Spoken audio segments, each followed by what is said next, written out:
Let me just start you off with some trivia. The Uzaki-chan hentai subreddit has about double the number of users as the regular Uzaki-chan subreddit. Think about how hilarious that is. We are dealing with an astronomical amount of degeneracy here, people. We've got deranged weebs from across the globe lining up just for the chance to get an unofficial glimpse at this Q-tip-headed dope. Yet, despite all of those basement-dwelling freaks at her door, it is Shinichi Sakurai that has won the Uzaki Bowl. And he wasn't even really competing. No, this is not a game for Sakurai. He's the commissioner. He's the man in charge. Sakurai doesn't fight for Uzaki. Uzaki fights for him. Or fights with him. They basically just stay in his room playing video games all day, honestly.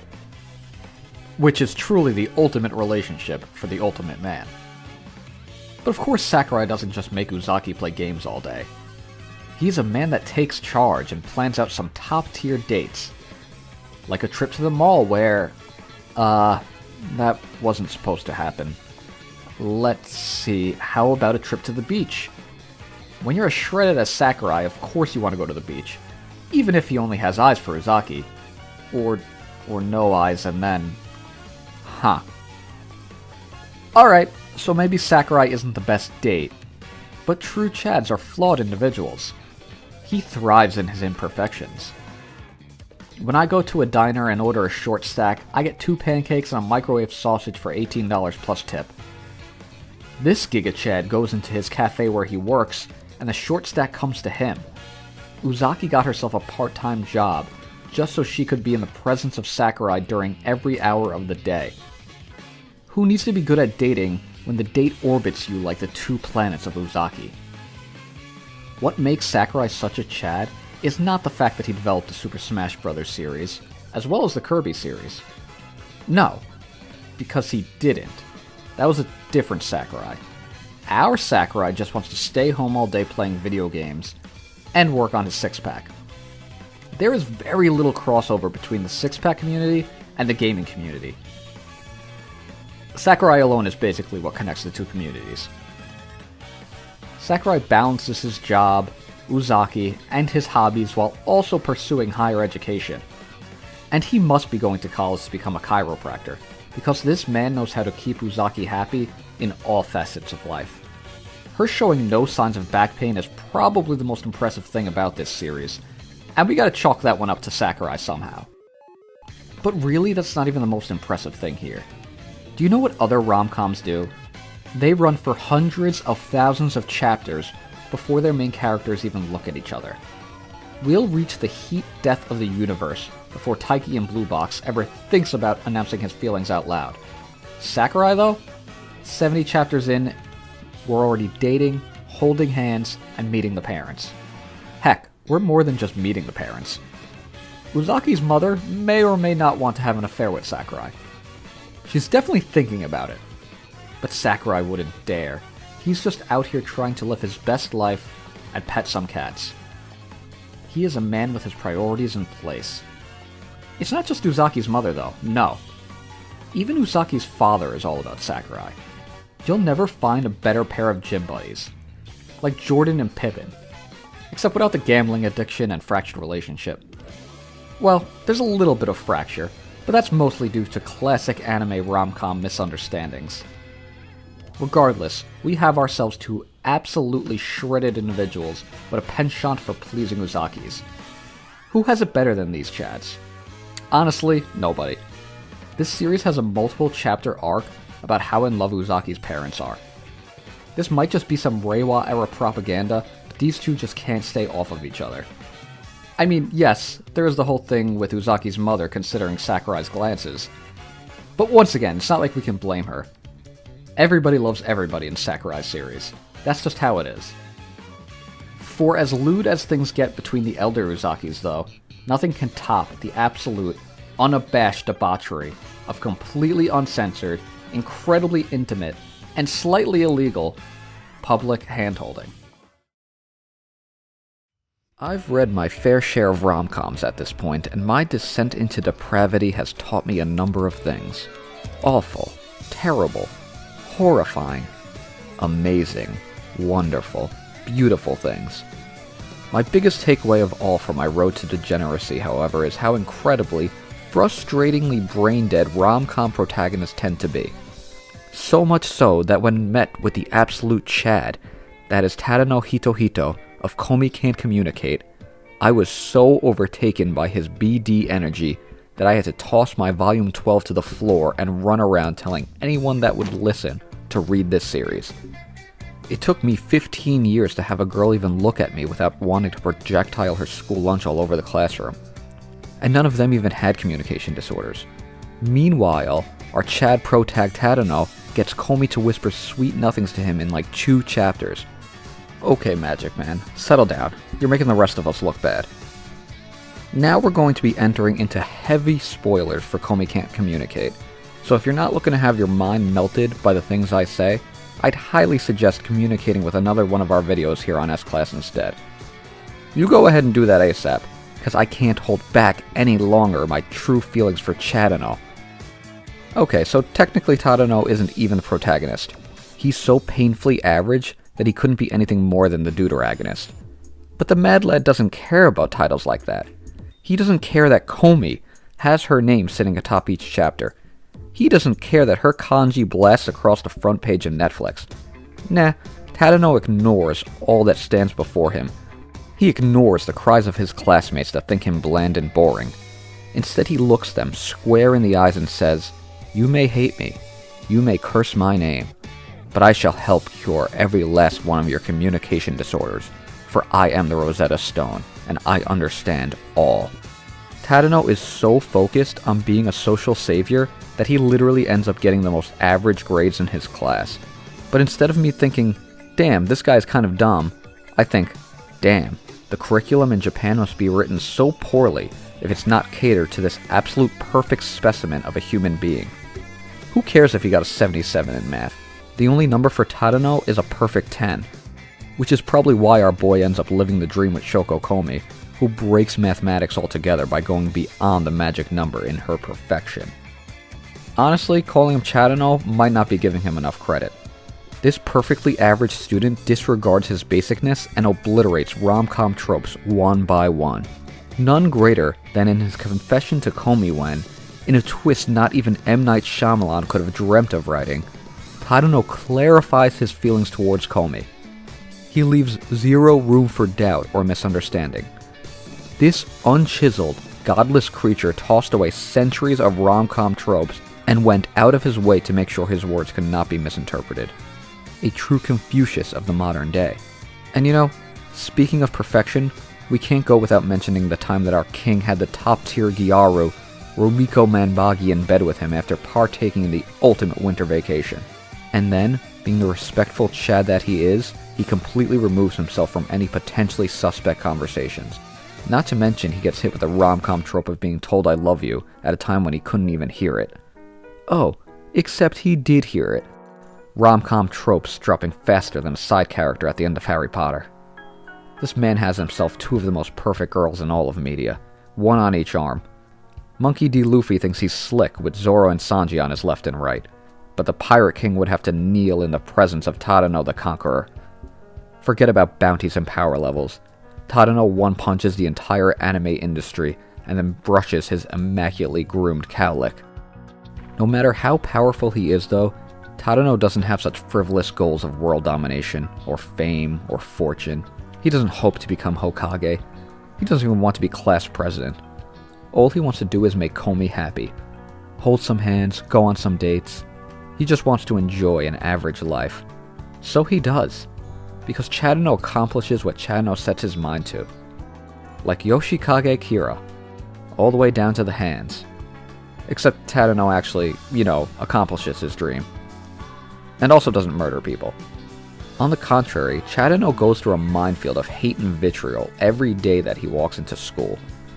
People so jealous of his massive prowess, sending him threats and anger. Nobody more dangerous than the walking sack of a summertime garbage dump, Yamai. This sadistic little witch goes as far as to kidnap our hero, locked him up in a closet and left him for dead. Does he call the police? Alert his parents?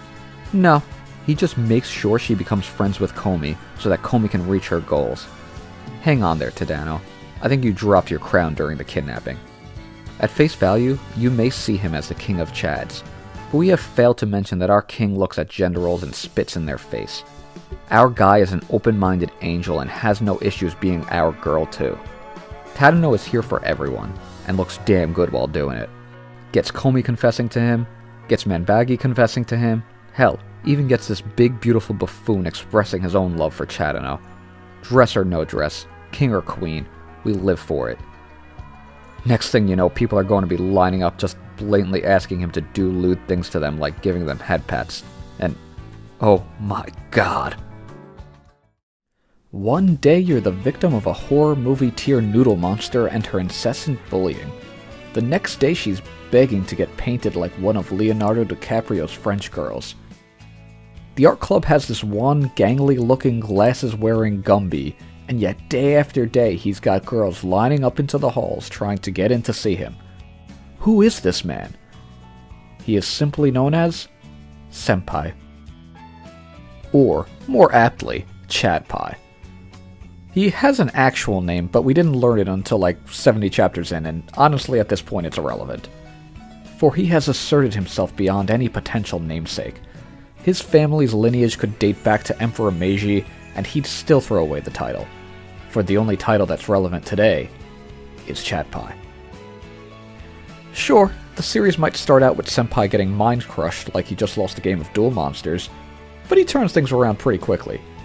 He goes from a pathetic Karibo in episode 1 to whipping out his massive Blue Eyes White Dragon by episode 3 as he's chilling in Nagatoro's room playing video games. With a sword in hand and fire in his heart, our man keeps fighting. But the more Senpai fights, the more the girls flock to him.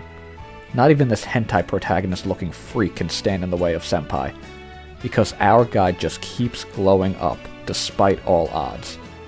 Those odds being, of course, the fact that he's the star of a rom-com. You wanna know what genre has less plot progression than any other? No, it's not hentai. It's rom-coms. So if you were impressed by Chadano and the job he did in 300 chapters of Komi Can't Communicate, then you'll be kneeling in the presence of what this once quivering, spectacled senpai has done in not even 100 chapters of Don't Toy With Me Nagatoro.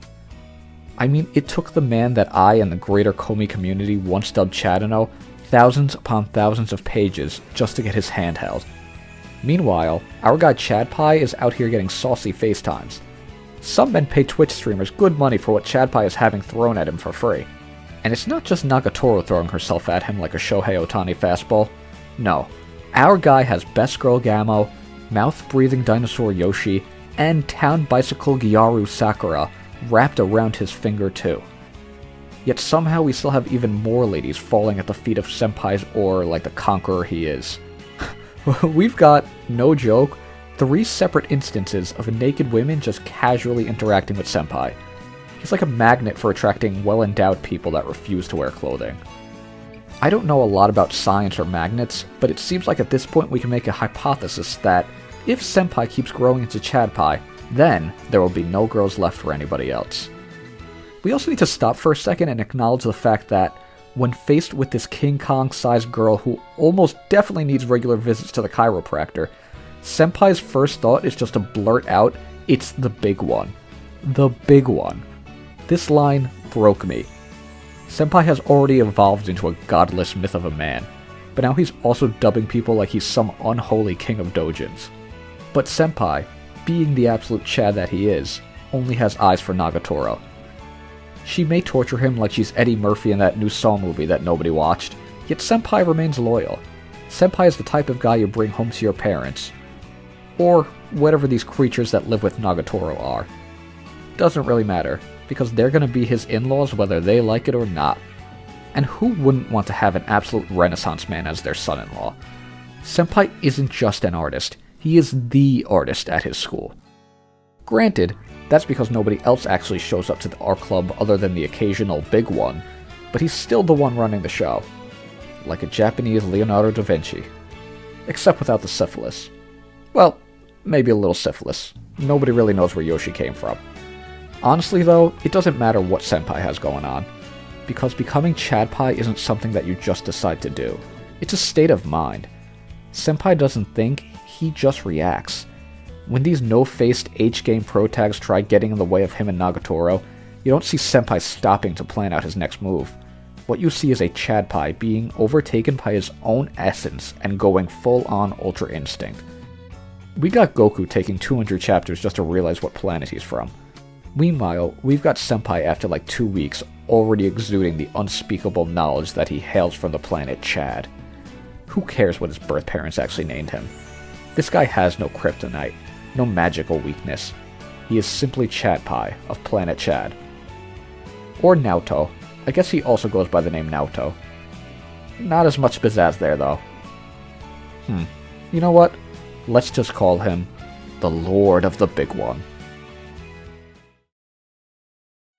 Only men of the greatest etiquette and taste sit on a tatami mat floor staring stone-faced at their computers as they analyze a hentai. Only true Chads break from the hentai to look their grandparent dead in the eyes to inform them dinner is ready, completely ignoring the squeeze booming out of their speakers. Who is this creature? He is Wakana Gojo, our dress-up Chad. Look at this man of absolute culture. He leaves the most bodacious and beautiful girl in school on read because he has other things to take care of. Is he painting creepy little faces on these freaky Hina dolls? Is he doing the job of a seamstress for wages that would even offend a Nike worker? No, he leaves her on read because, like the Chad he is, he knows the most important person in his life is himself. Gojo practices self-care like real Chads, and you should too. But of course Gojo isn't all about Gojo. No, our dress-up king wouldn't have his dress-up queen if it wasn't for how pure and caring he is. Man stayed up day and night to make Marin her floozy dress. He put his own grandfather in the hospital due to the extreme lewdness of his project, yet Gojo pressed on. He doesn't let things like the health of his loved ones or schoolwork get in the way of his dream. That dream being of, making a cosplay dress of a hentai video game character? I thought he wanted to be a doll maker.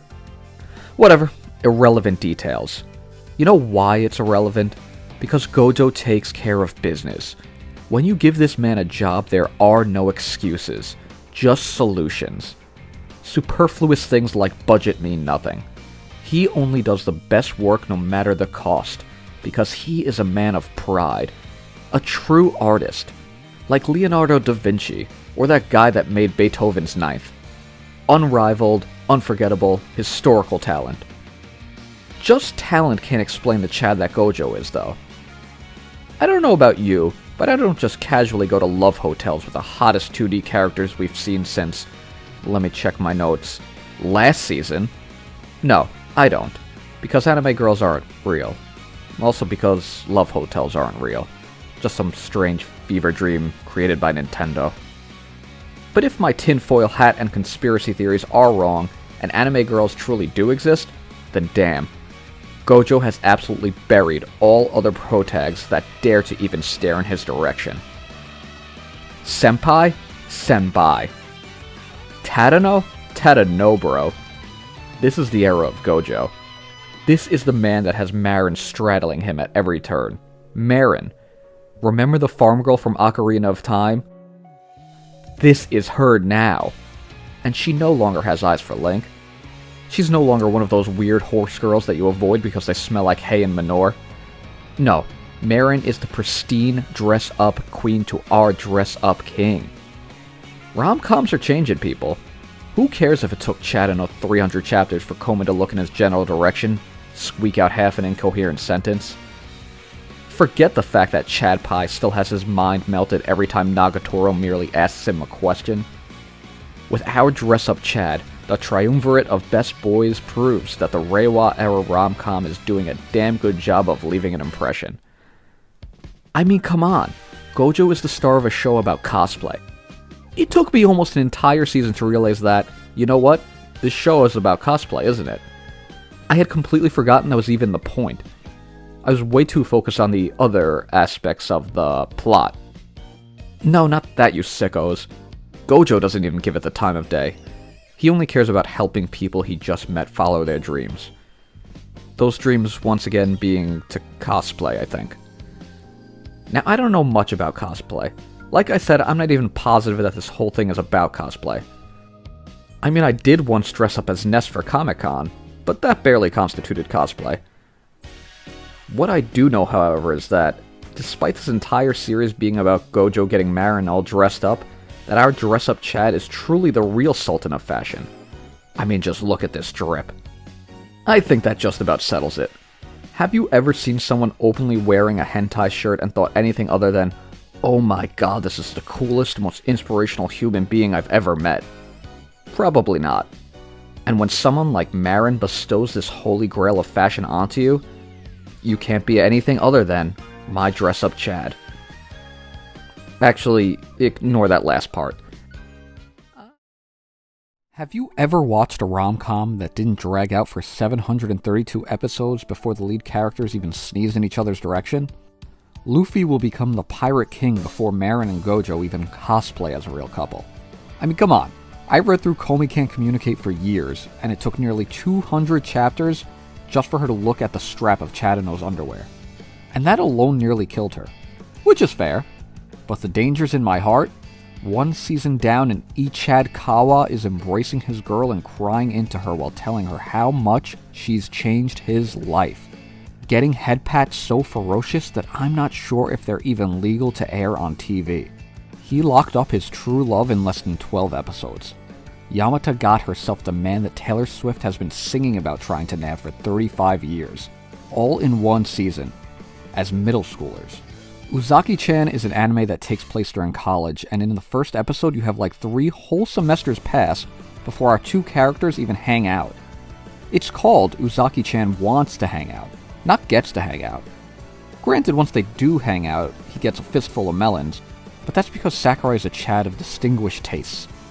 Meanwhile, we've got Ichikawa out here going from shopping at Hot Topic to being the Hot Topic of his class. Kid is like half Sakurai's age and completely speedrunning the rom-com genre. Ichikawa is single-handedly carrying the Reiwa era from junior high. Birth rates are about to quadruple due to Ichikawa's efforts alone. When I was in middle school, I hung out in the library during lunch because I wanted to play Zumbinis on the computer. Whatever you are, make me a pizza! Mess around with GarageBand and make some funny songs. Ichikawa hangs out in the library and has a magazine model peeking at him from behind a copy of Catcher in the Rye. Because he's catching her eye. Ichikawa doesn't even need books or computers because he is a true Renaissance man. My guy is gooning it to a magazine like he's a pilgrim. His mojo just came over on the Mayflower. His drive is in a completely different millennium. Whacking in BCE. Leonardo da Vinci painted his own nudie mags back in the day, and that's the historical energy Ichikawa is rocking. Big Chad energy isn't the only thing our guy is rocking, though. I mean, don't you just hate it when the wallet that your CoverGirl girlfriend just gifted you makes you drop your pants? When you rock that early 2000s edgy chain fashion aesthetic, it can't be helped that the knickerbockers start falling. Ichikawa doesn't have time to drop his drawers. He's got too much going on. He doesn't have time to play around with typical rom-com misunderstandings. He gave us a confession so good that it left no room for doubt. And it was reciprocated right there on the spot. No will they won't they shenanigans here. Let's seal this with a completely uncensored cheek kiss. Even as a married man with a child, this tiny little hobbit is so far beyond my reach. Chad levels I could never dream of achieving. Do you want to know how I celebrated the new year when I was in middle school? By playing Paper Mario 64 alone in the basement of my mother's house. Do you want to know how I celebrated the new year when I was in high school? By playing Paper Mario 64 alone in my basement. Do you want to know how I celebrated the new year in college? You already know. I had a Wii U and a PS4. There were other options, but in reality, that was the only choice I had. Ichikawa spends his new year strutting around the shrine with Yamata as the goddess of love shines down upon them. Our short king is like 10 years old, and he's already taking out his model girlfriend to meet the whole family. Haj Bula wishes he could have this much riz. With an aura as strong as the one Ichikawa exudes, it's no shock that he also attracts this Gyaru girl who can't keep her hands off of him. It wouldn't be a good rom-com without an irrelevant Gyaru who thinks she's Tom Brady going after the Lombardi Trophy when in reality, she's Zach Wilson. But, once again, this is a show that goes against the tropes. Moeko isn't a rival to Yamata, she's the ultimate wing woman, the Bill Belichick to Yamata's Tom Brady. She goes into Yamata's own house, steals her man in front of Yamata's own mother, and still progresses this relationship. Interestingly enough, Tom Brady actually lost his supermodel wife, so maybe this comparison makes absolutely zero sense. But nothing can come between this couple of destiny. He was a skater boy, but she did not say see you later boy. She said rise up my short king, and take your place alongside your suspiciously tall for a Japanese middle schooler, queen. Whether a short king, a tall queen, or anything in between, make sure to subscribe to S-Class Anime and become part of our royal family. But not like the creepy royal family, like a fun one.